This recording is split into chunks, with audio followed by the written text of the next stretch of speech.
Hello students, कैसे हैं आप? आशा करते हैं अच्छे होंगे। स्टूडेंट, इस वीडियो में हम आपको प्रश्न नंबर 1 का जो 5वां पार्ट है, उस 5वें पार्ट के आपके अन्य पार्ट दिए गए हैं और वो आपके ABCDE तक दिया गया है।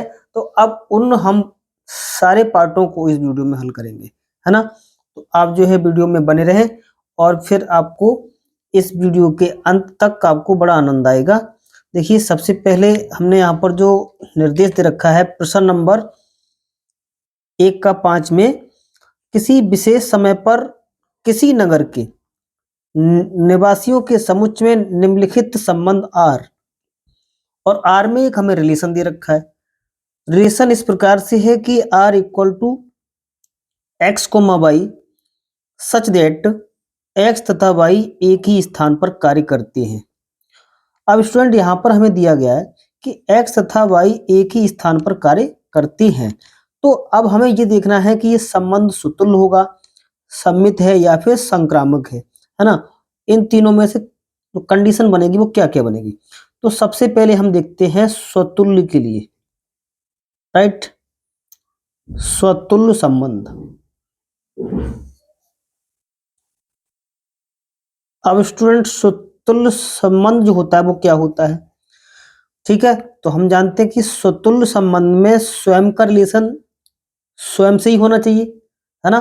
तो यहां पर हम देख सकते हैं कि देखिए, जहां एक्स लिखा है यहाँ क्या लिखा है, वाई। तो इस स्टेटमेंट में हम पूरी में एक्स एक्स रखते हैं, यहां भी एक्स रख दें। तो इस स्टेटमेंट को पढ़ने पर अगर ये सत्य हो तो ये क्या हो जाएगा, ये स्वतुल्य होगा। तो यहाँ हम क्यों ऐसे लिख सकते हैं, चूंकि एक्स तथा एक्स एक ही स्थान पर कार्य करते हैं, एक ही स्थान पर कार्य करते हैं, राइट। अब देखिए, एक्स तथा एक्स, तो यहां पर कोई एक व्यक्ति है, एक्स एक्स तथा एक्स मतलब एक्स एक्स मतलब एक ही स्थान पर कार्य करता है। अगर यहाँ पर जो कोई किसी नगर है कोई, तो वहां पर एक्स वाई जेड यानी जितने भी लोग होंगे वो एक ही स्थान पर कार्य करते हैं।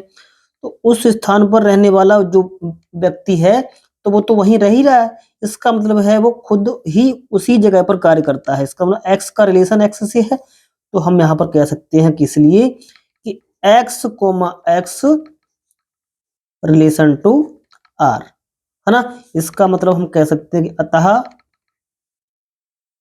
आर एक सुतुल्य संबंध है,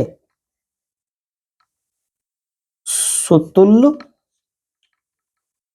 संबंध है, राइट। तो इस तरीके से इसका हमें स्वतुल्य संबंध का रिलेशन यहां निकल के आ गया। ठीक है। अच्छा, दूसरी बात, दूसरा हम देखते हैं कि ये सम्मित होगा या नहीं होगा। यानी अब हम देखते हैं सम्मित संबंध, राइट। तो स्टूडेंट, सम्मित संबंध में यहां पर देखिए, दो व्यक्ति हमारे लिए इस स्टेटमेंट को इस प्रकार से बता रहे हैं। हमने मान लिया कि माना x comma Y relation to R, right. मतलब X comma Y relation to R, इनमें किस तरीके का रिलेशन है? यहां पर रिलेशन है कि एक्स तथा वाई एक ही स्थान पर कार्य करते हैं,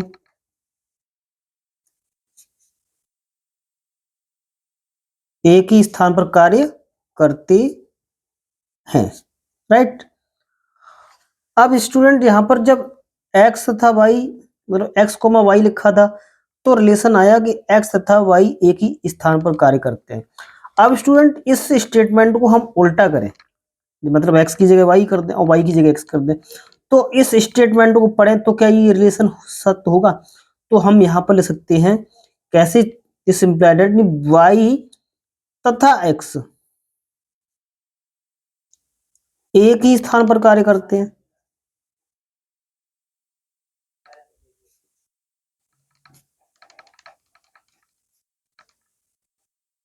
तो स्टूडेंट अब इसे हम पढ़ के देखें तो ये क्या, ये सत्य फीलिंग आएगी हमारी, है ना, क्योंकि देखिए एक्स तथा वाई एक ही स्थान पर कार्य करते हैं, तो वाई भी तो वहीं कार्य कर रहा है, इसका मतलब एक्स तथा वाई में क्या होगा, रिलेशन हुआ।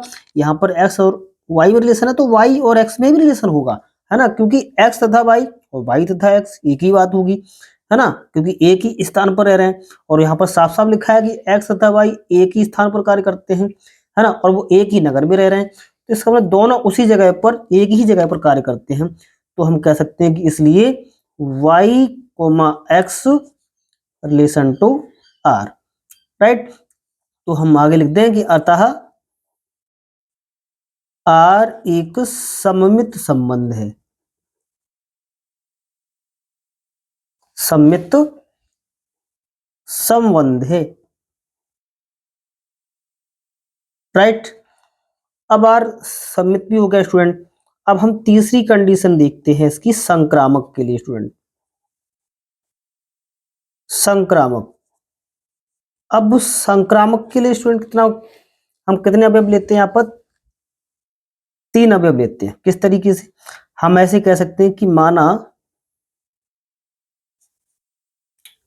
x, y relation to r, ठीक है, ये x और y में रिलेशन एक कैसा है, तथा एक तीसरा अवयव लेंगे हम कि y, z relation to r, right. तो इससे हमें क्या प्रदर्शन होगा यहाँ स्टूडेंट, यहाँ देखिए कि इसका मतलब है कि x और y एक ही स्थान पर कार्य करते हैं, तो और इसका मतलब फिर क्या होगा कि y तथा z एक ही स्थान पर कार्य करते हैं, है ना, तो यहाँ हम लिखेंगे कि x और y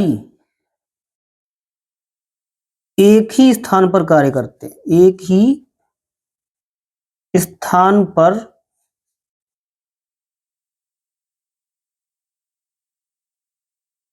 कार्य करती हैं, राइट। अच्छा, फिर यहाँ पर देखिए ये आपका जो तथा लिखा है इसको मैंने यहाँ ले लिया कि तथा। अब इसका मतलब क्या हुआ, देखिए y, z, तो यहाँ हम लिख दें कि y और z एक ही स्थान पर कार्य करते हैं, एक ही स्थान पर कार्य करते हैं, राइट। इनसे हमें ये पता चला।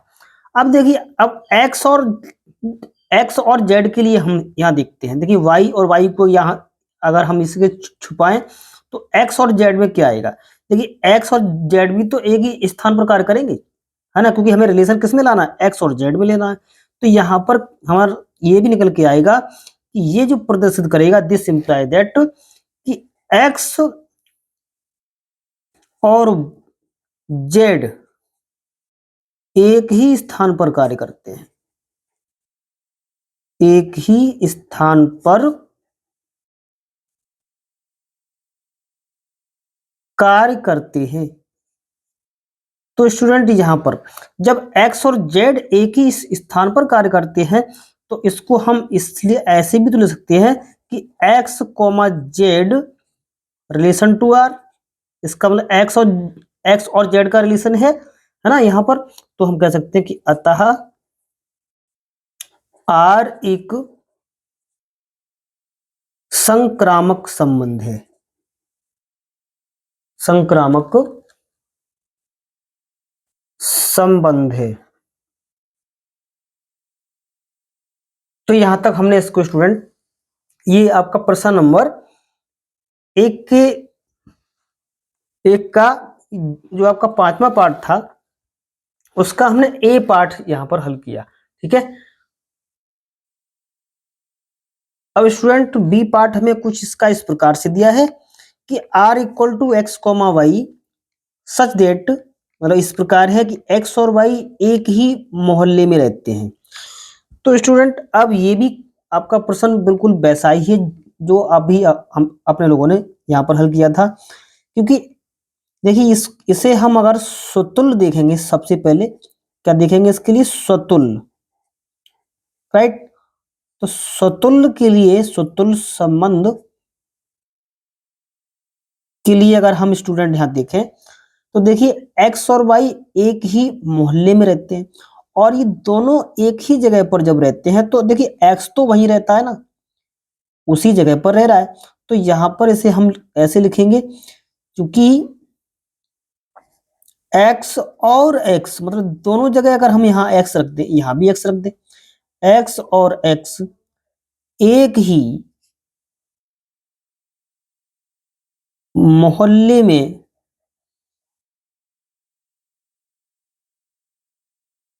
रहते हैं, राइट। तो स्टूडेंट देखिए एक्स तो पहले से वहां रह ही रहा है, तो खुद तो कोई होगा तो वही रहेगा ना। तो इसका मतलब है एक्स और एक्स एक ही मोहल्ले में रहते हैं। तो इससे ये प्रदर्शित हुआ यहाँ पर, हम कह सकते हैं कि x comma x relation to R, मतलब खुद का खुद से ही रिलेशन हो गया यहाँ, है ना। तो इसका मतलब है ये क्या है, अतः आर एक स्वतुल्य संबंध है, स्वतुल्य संबंध है, राइट। तो ये स्वतुल्य संबंध हुआ, ठीक है। और दूसरी कंडीशन हम लेते हैं सम्मित संबंध। तो सम्मित संबंध में क्या होता है स्टूडेंट, सम्मित संबंध में हम इसके लिए अब मानते हैं कि माना हमारे पास ये रिलेशन है कि x comma Y relation to R. जब x comma Y relation to R है तो इसका मतलब क्या है, इसका मतलब है, ये प्रश्न हमें यहाँ दिया है कि एक्स और वाई एक ही मोहल्ले में रहते हैं। देखिए इसका मतलब हुआ कि एक्स और वाई एक ही मोहल्ले में रहते हैं, राइट। तो स्टूडेंट इस तरीके से लिखा। अब देखिए इसको अगर हम रिवर्स करें, उल्टा करें, है ना, तो क्या ये सत्य होगा। देखिए अगर यहाँ हम ऐसे कहें कि एक्स और वाई एक ही मोहल्ले में रहते हैं, या फिर इसको हम ऐसे कहें कि वाई और एक्स एक ही मोहल्ले में रहते हैं, तो इसका मतलब है दोनों एक ही जगह पर रह रहे हैं, तो एक ही बात हुई ना। तो हम यहाँ कह सकते हैं दिस इम्प्लाइज दैट वाई और एक्स एक ही मोहल्ले में रहते हैं।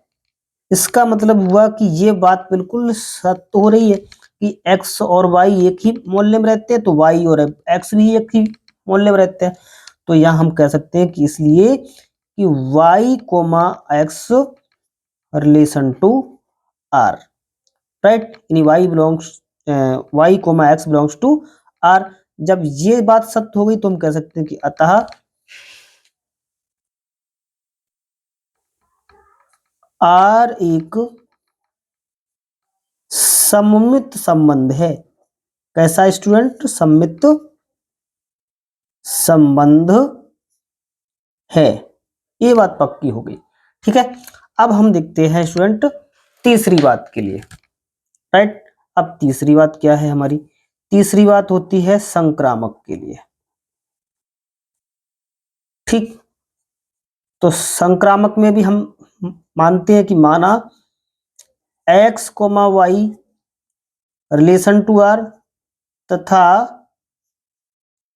वाई कोमा जेड, इसमें भी हम मानते हैं एक तीसरा अवयव, है ना, इस तरीके से रिलेशन टू आर। तो जब x comma Y relation to R है तो इनसे हमें किस तरीके का बोध होगा, तो यहां हम कह सकते हैं कि यहां लिखेंगे एक्स और वाई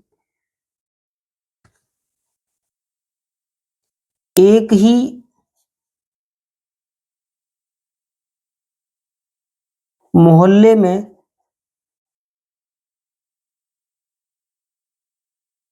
रहते हैं, इससे हमें ये मिला, ठीक। तो यहां पर ये क्या तथा, तो यहां पर देखिए हमने ये तथा ले लिया, तथा।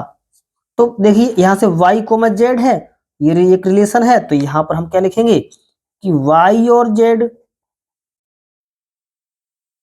एक ही मोहल्ले में रहते हैं, राइट।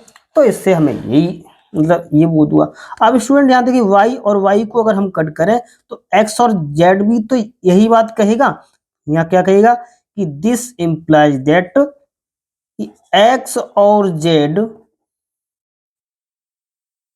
एक ही मोहल्ले में रहते हैं।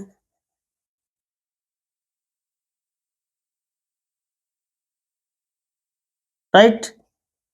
तो जब x और z एक ही मोहल्ले में रहते हैं तो ये बात भी बिल्कुल सिद्ध हुई, क्योंकि ये तो पहले से रह ही रहे हैं वहां पर, है ना।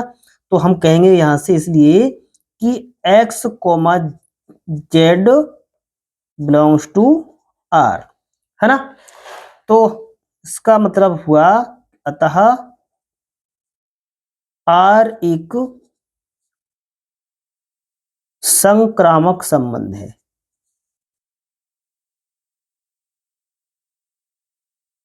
संक्रामक संबंध है। राइट। तो यहां पर स्टूडेंट हमने ये जो प्रश्न है ये भी हल किया। ठीक है, अब हम नेक्स्ट पार्ट इसका कराते हैं। नेक्स्ट पार्ट है स्टूडेंट यहां पर हमारा ये भी आपका पार्ट नंबर सी। ठीक।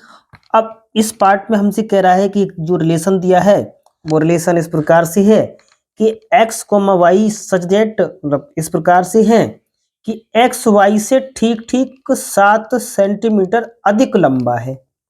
ठीक। तो अब इस रिलेशन के लिए हमें क्या करना है, सबसे पहले स्वतुल्य देखते हैं कि ये स्वतुल्य संबंध होगा या नहीं होगा। स्वतुल्य संबंध देखिए स्टूडेंट इसका जो है नाम से ही पता चलता है, स्वतुल्य स्वयं के तुल्य, है ना।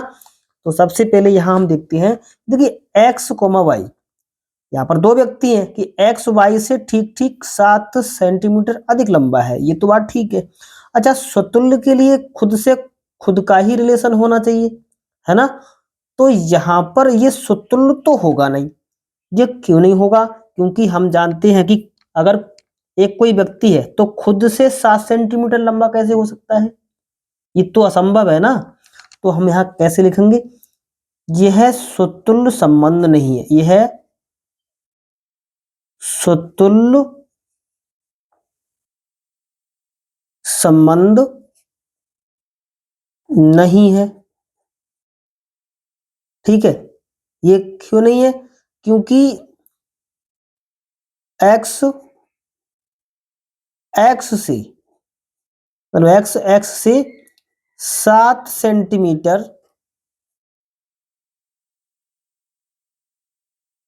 लंबा नहीं हो सकता।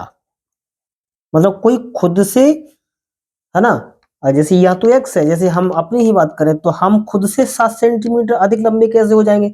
अरे कोई स्प्रिंग, हमारे पास कोई स्प्रिंग तो नहीं है ना, यानी हम खिंच जाएंगे, जो हमारी लंबाई निश्चित होगी वही तो रहेगी ना। तो यहाँ पर हम कहेंगे कि x comma x does not belongs to R, मतलब इसको हम क्या कर देंगे, कर देंगे।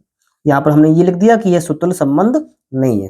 ठीक है, तो इस तरीके से हमने इसको सुतुल्य के लिए हमने ये देखा। अब हम दूसरी बात देखते हैं, दूसरी बात देखते हैं कि सममित सममित संबंध। ठीक। अब स्टूडेंट सममित संबंध के लिए हमने माना यहां पर हमने कि x comma y belongs to R. Right. तो इसका मतलब यहां क्या हुआ, इसका मतलब हुआ कि x y से 7 सेंटीमीटर अधिक लंबा है, अधिक लंबा है, इसका मतलब ये है। ठीक है।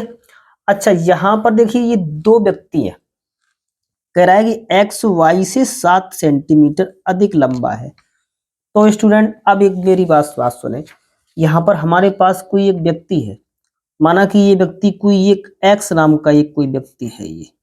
ठीक, ये एक्स है और एक दूसरा हमारे पास ये व्यक्ति है।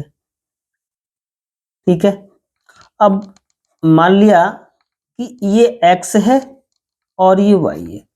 ठीक।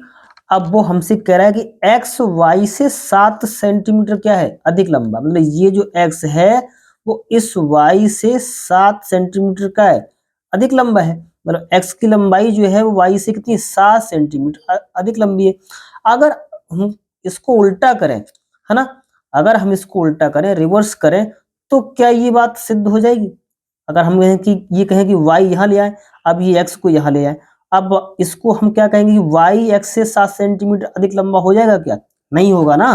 तो ये तो एक असंभव बात हुई यहाँ पर, है ना। तो यहाँ पर ये सममित तो हमें ये दिखाई नहीं दे रहा है, तो इस बात को हम किस तरीके लिखेंगे?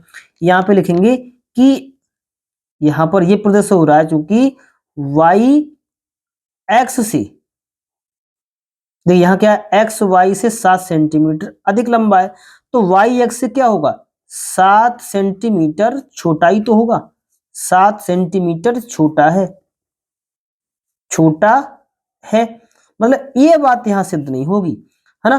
तो इसका मतलब ये हुआ कि y, x does not belongs to r। इसका मतलब y और x का रिलेशन ये वाला नहीं है जो हमसे ये यहाँ पर जो प्रश्न में दिया है ना, ये नहीं हो सकता यहाँ पर, मतलब ये y x से 7 सेंटीमीटर अधिक लंबा नहीं हो सकता, है ना। तो हम कहेंगे कि अतः r एक सममित संबंध नहीं है, सममित संबंध नहीं है, राइट। अब हम देखते हैं नेक्स्ट टेस्ट का तीसरा लेसन। तीसरे के लिए नहीं क्या होता है, संक्रामक संबंध, संक्रामक संबंध। तो संक्रामक संबंध के लिए स्टूडेंट हम क्या करें, संक्रामक संबंध के लिए हमने माना कि x, y relation to r तथा y, z relation to r, मतलब यहां पर अब कितने अवयव हो गए हमारे पास, 3 एलिमेंट हो गए, एक x, y और तीसरा कौन सा आपका z है। तो क्या ये हमें रिलेशन किस तरीके का दिया, तो देखिए सबसे पहले यहां इसके लिए हम लिख सकते हैं कि x y से 7 सेंटीमीटर अधिक लंबा है, अधिक लंबा है, यहां तक ये बात तो ठीक है, हो सकता है, ठीक है। अब देखिए यहां पर ये क्या आ गई आपका, ये वर्ड आ गया तथा, तथा, ठीक, वाई जेड से, अब देखिए Y comma Z relation to R है, तो अब इसका ये बोध होगा कि वाई जेड से 7 सेंटीमीटर अधिक लंबा है, ये बात हमने लिखी। अब देखिए क्या ये बात x और z के लिए भी होगी, है ना, क्योंकि y y से यहां से अगर हम कट करें तो यही बात तो क्या होना चाहिए, x और z के लिए होना चाहिए।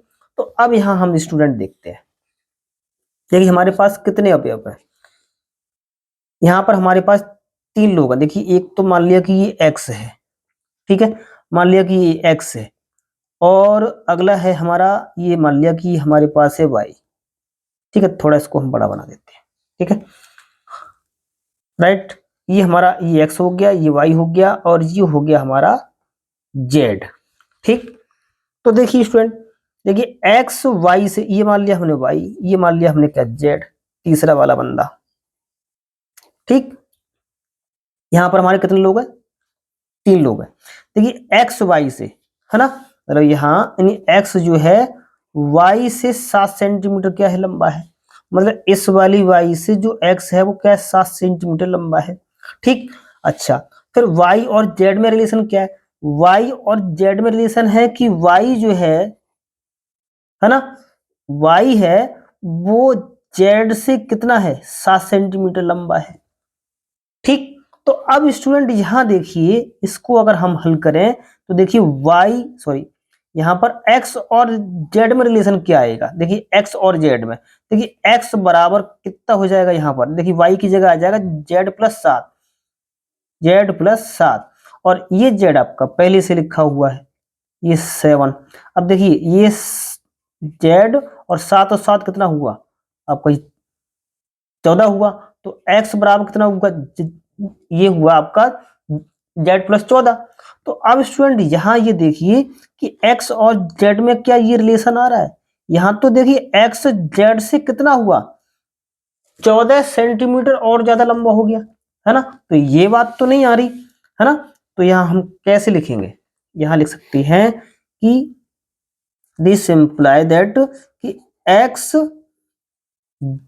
z से 14 सेंटीमीटर अधिक लंबा है, अधिक लंबा है, मतलब ये वाली बात तो यहाँ पर नहीं आ रही। तो इसका मतलब हम कह सकते हैं दिस इंप्लाई दैट कि x, z does not belongs to r, मतलब इस इन दोनों का रिलेशन नहीं है। तो हम लिखेंगे कि अतः r एक संक्रामक संबंध नहीं है,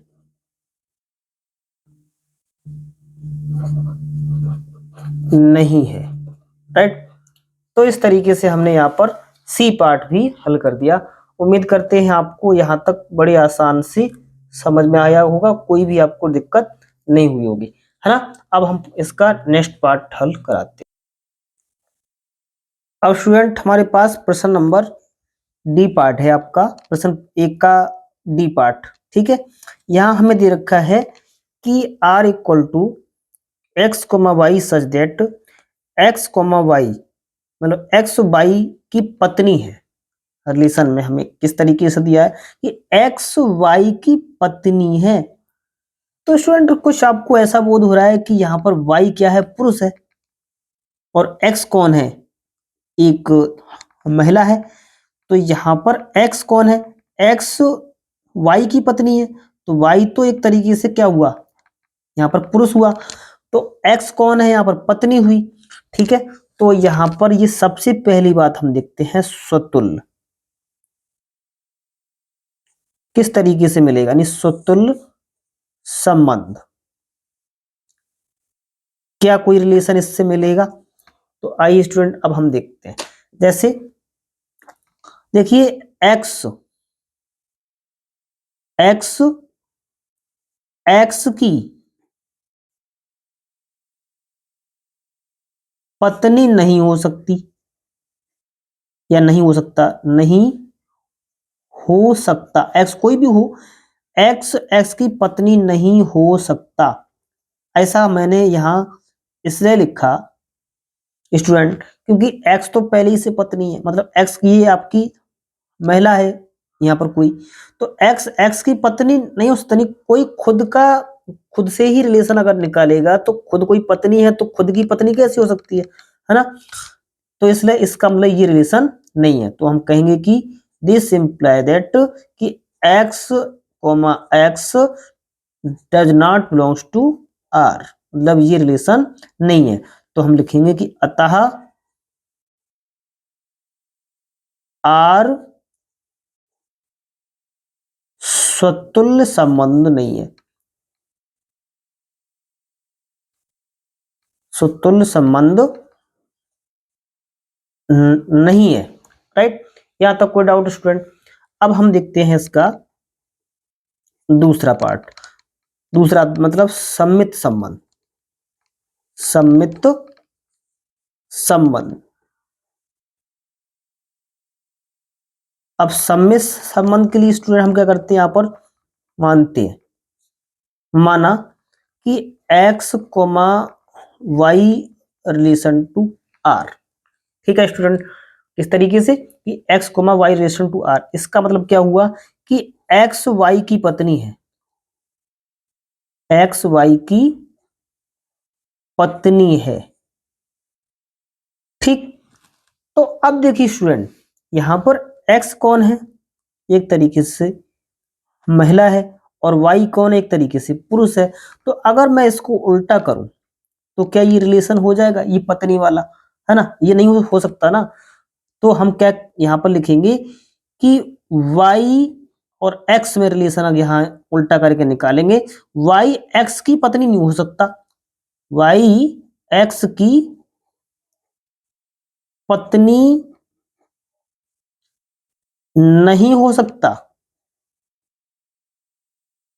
है ना, क्योंकि x जो है या खुद पत्नी है, तो यहाँ पर y जो है वो x की पत्नी कैसे हो जाएगा, ये तो पति है ना यहाँ पर, यानी y देखिए x y की पत्नी है, तो y कौन हुआ, पति हुआ।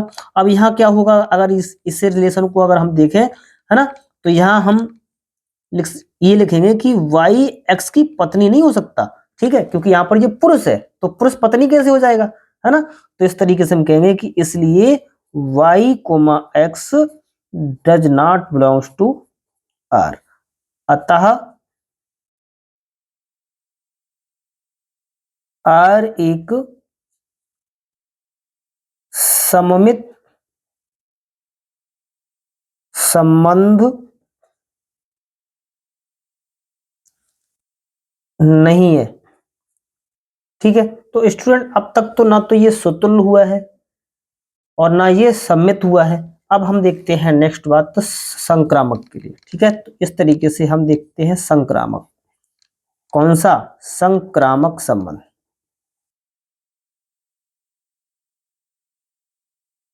ठीक है स्टूडेंट, अब यहां देखना है स्टूडेंट, देखिए यहां पर स्टूडेंट हम ये देखें कि x क्या है, यहां पर अगर हम ये मान के चले, माना कि x, y relation to R तथा ठीक y, z ठीक रिलेशन टू R। अगर इस बात को अगर हम माने तो x कौन है, x y की पत्नी है, y z की पत्नी है, ठीक, इसका मतलब यही तो हुआ।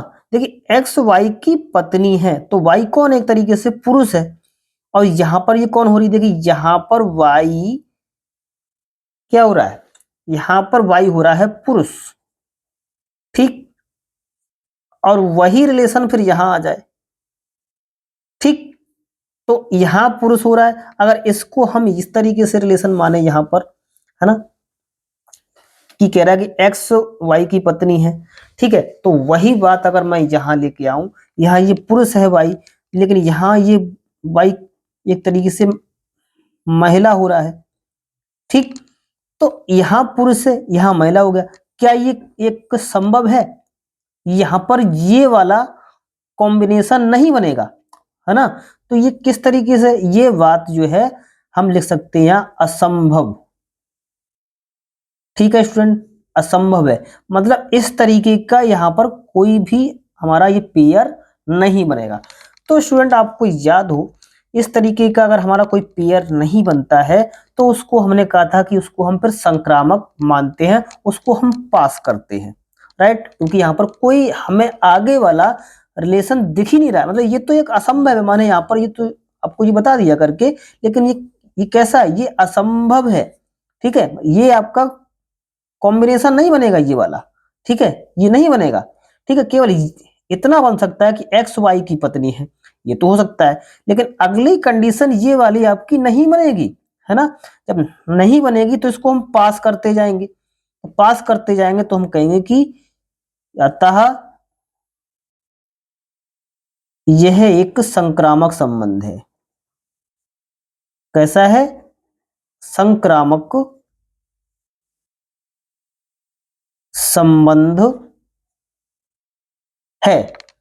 तो स्टूडेंट इसमें और कुछ नहीं था, बस हमें यही देखना था कि इसका ये कॉम्बिनेशन बनना है नहीं बनना है, तो यहाँ पर और कुछ नहीं है, ये जो है आगे का पेयर हमको बनता दिखाई नहीं दे रहा है ना, क्योंकि हम जानते हैं कि संक्रामक के लिए जैसे हमारे पास अगर मैं एक उदाहरण दूं, जैसे मैं कहूं कि 1,2 रिलेशन टू आर, तो 2 से स्टार्ट होने वाला कोई तीसरा मतलब अवयव होना चाहिए, जैसे, तो है ना, तो हम कह सकते हैं कि यहाँ जो 2 का रिलेशन है तो यहाँ 2 का रिलेशन है, तो हम इन 2 को हटाते हैं तो 1 और 3 में लेते हैं, है ना, तो ये रिलेशन हमारा आ जाता है। लेकिन यहाँ ऐसा नहीं हो सकता, जैसे x, y है ना, रिलेशन टू r, तो यहाँ हम कह रहे हैं x y की पत्नी है, और तो यहाँ हम कहेंगे y, z relation to r, तो ये वाला कॉम्बिनेशन नहीं बनना है हमारा, है ना, तो y z की पत्नी नहीं हो सकती, क्योंकि यहाँ पर y कौन है, पुरुष है।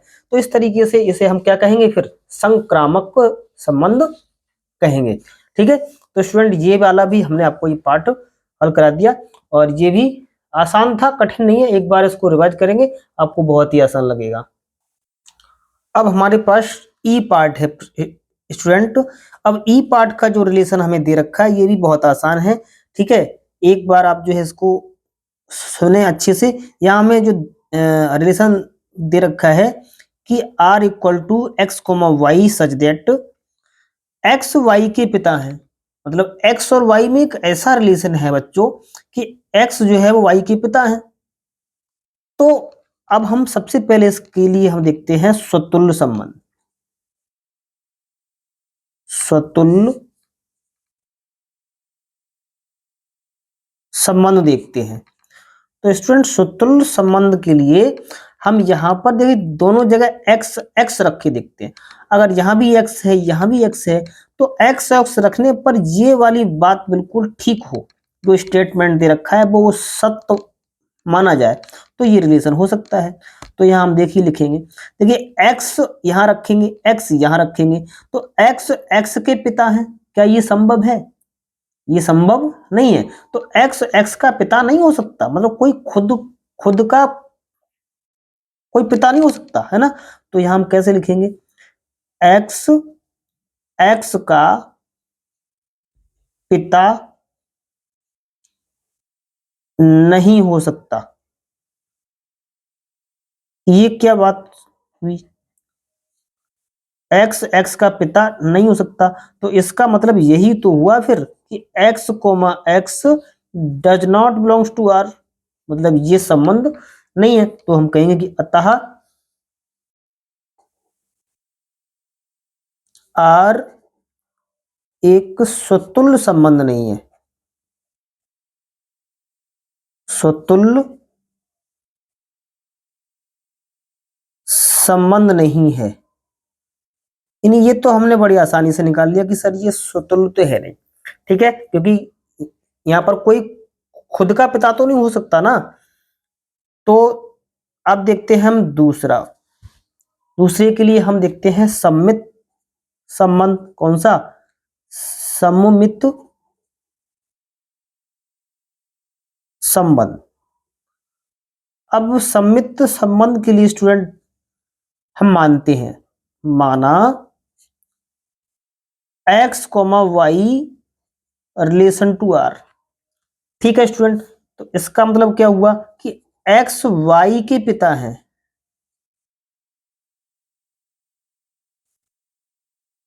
यहां तक तो बात ठीक है कि x और y में एक रिलेशन है, वो क्या है कि x y के पिता है।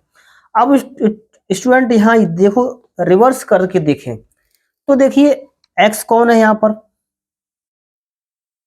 x है पिता किसकी, y के, तो y कौन हुआ, पुत्र हुआ। अगर इसको हम उल्टा करके देखें स्टूडेंट, देखिए, है ना, जैसे हम आपको स्टूडेंट यहां समझाएं, देखिए x कौन है, x y के पिता है, पिता है किसके, y के, तो y पुत्र हुआ और x कौन हुआ, पिता। ठीक है, मतलब y कौन हुआ, पुत्र, और x हुआ पिता। अगर हम ये रिलेशन निकालें कि y कोमा x, तो ये अब इसको अगर हम सीधा पढ़े तो y x के पिता है ना, तो क्या ये ऐसा हो सकता है, यहां कह रहा है कि x y के पिता हैं, तो इससे क्या बोध होगा y कोमा x के लिए कि y x के पिता हैं, मतलब यहां तो पुत्र है कौन, y, अब यहाँ ये पिता बनना है, तो ये क्या ये रिलेशन हो सकता है ना, तो ये नहीं हो सकता, ये ऐसा संभव नहीं है। तो यहाँ हम क्या लिखेंगे, तो x comma sorry x y के पिता हैं, तो हम यहाँ ले सकते हैं कि y, क्योंकि y कौन है, एक तरीके से पुत्र है, तो y x का पिता नहीं हो सकता, पिता नहीं हो सकता। स्टूडेंट यहां लिखिए हो सकता, राइट। तो जब वाई एक्स का पिता नहीं हो सकता तो ये वाली बात तो फिर ये यहाँ सिद्ध नहीं हो रही है, तो हम कहेंगे कि Y comma this imply that कि Y comma X does not belongs to R. तो यहां तक स्टूडेंट ये प्रश्न ना तो ये स्वतुल हुआ है ना ही ये सम्मित हुआ है, तो हम कहेंगे कि अतः आर एक सम्मित संबंध नहीं है, सम्मित संबंध नहीं है। ठीक, अब हम देखते हैं इसके लिए स्टूडेंट तीसरी बात। तीसरी क्या है? संक्रामक। संक्रामक के लिए हम कितने पे मानते हैं? यहां पर माना हमने x comma y belongs to R, ठीक, तथा हमने माना y comma z belongs to R, ठीक है। इतनी बात तो हो सकती है। अब इसका मतलब क्या हुआ कि x y के पिता हैं, इनको हम लिखते हैं, स्टेटमेंट लिखते हैं कि x y के पिता हैं।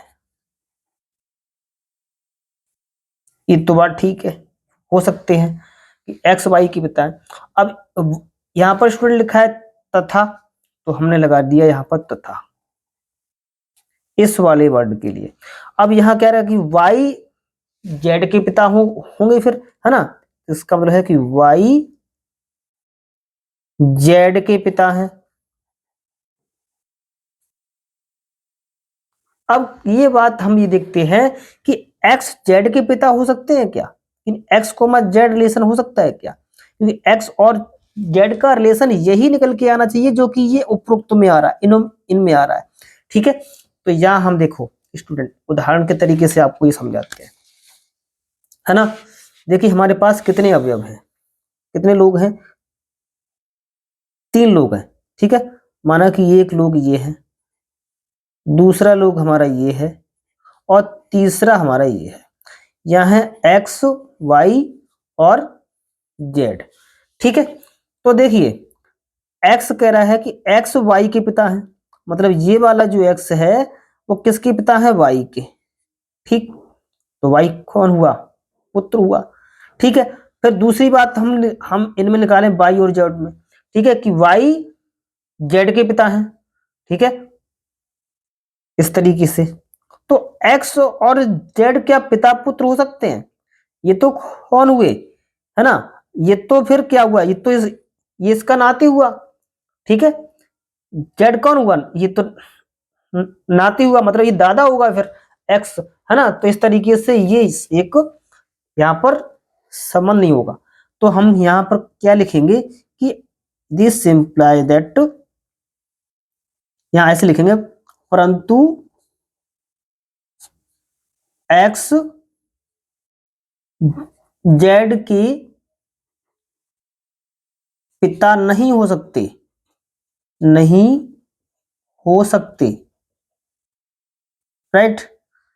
जब ये वाली बात नहीं होगी तो हम कहेंगे कि इसलिए x comma z does not belongs to are.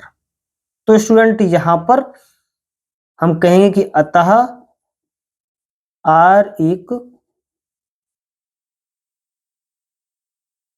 संक्रामक संबंध नहीं है, संक्रामक नहीं है, ठीक है। तो अब इस प्रकार से इस प्रश्न में हमें जो निकल के आया वो क्या निकल के आया? ये निकल के आया ना तो आर सुतुल्य है, ना सम्मित है और ना ही संक्रामक है। तो स्टूडेंट यहां पर हमने आपके प्रश्न नंबर 1 का जो 5वां भाग है, 5वें भाग के 5 भाग और थे, तो उनको हमने सभी को हल करा दिया। तो इसमें खास कुछ नहीं है, इसमें थोड़ा जो है अपने लोगों ने लॉजिक लगा के और उन यहाँ पर 3 बातों को सिद्ध किया कि सुतुल्य, सम्मित और संक्रामक। खास कठिन नहीं है, तो इस तरीके से इसे आप अच्छे से तैयार करें। फिर इसके बाद आपका प्रश्न नंबर 2 से लेके और हम आगे के प्रश्न अगले वीडियो में लेके आएंगे। ठीक है, ठीक है। तो यहाँ तक आप इसे करें। मिलते हैं अगली वीडियो में। नमस्कार स्टूडेंट्स।